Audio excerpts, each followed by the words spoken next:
Once upon a time, in the shimmering deep blue ocean, lived a curious little clownfish named Nemo. Nemo loved to explore, and every day was an adventure for him. But there was one place he had always dreamt of visiting, the mysterious and magical North Pole. Nemo shared his dream with his best friend Mona, a cheerful penguin with a heart of gold who lived on an iceberg nearby. Mona loved the cold and knew everything about icy lands. "Oh, Nemo," she chirped excitedly. "I've always wanted to meet Santa Penguin and see penguin sled races. Let's go together." With an enthusiastic flip of his fins, Nemo agreed, and the two friends set off on their fantastical journey northward. As they traveled, the water turned colder and filled with twinkling ice crystals. Their first stop was a beautiful sea forest filled with shimmering, ice-encrusted sea plants. "Welcome to the glittering ice kelp forest," said a friendly starfish named Starla. Starla told them stories of how the ice kelp glowed at night like stars, lighting up the ocean floor. Nemo and Mona were enchanted by the magic of the forest and thanked Starla for her tales before continuing on their way. Finally, they arrived at the edge of the North Pole, where the ocean met vast expanses of glittering ice and snow.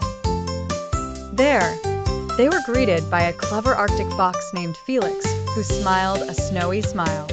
"Welcome, travelers," Felix said.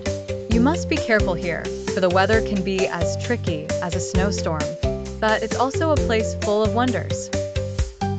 As they journeyed deeper into the North Pole, Nemo and Mona met wondrous new friends like Bella the polar bear cub, who loved sliding down icy slopes, and Ollie the wise old owl, who showed them the best spots to watch the dazzling northern lights dance across the sky.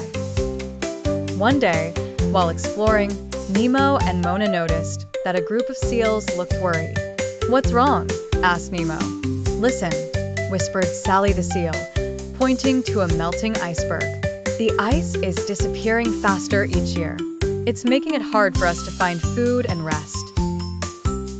Mona's heart ached for her new friends. "We need to help," she exclaimed. Nemo had an idea. "Let's share with everyone how special this place is and why it needs our protection." With Felix leading the charge, Nemo and Mona, together with their new friends, decided to hold a nature's winter festival. Animals from across the North Pole came to celebrate, sharing games, dances, and stories about their icy home. Nemo and Mona spoke to the animals about the importance of keeping their world healthy. They realized that by sharing their story, they could inspire others to care for the icy lands. When it was time to return home, Nemo and Mona waved goodbye to their new friends, filled with warmth not from the icy winds, but from the love and gratitude of the Arctic creatures. As they swam back to their ocean homes, Nemo and Mona knew their adventure had only just begun. They carried with them not just memories but a mission to lead by example and protect the natural wonders of the world, one story at a time. And so, in the heart of the deep blue ocean, Nemo and Mona the penguin lived happily, telling tales of their sparkling North Pole adventure to all who would listen.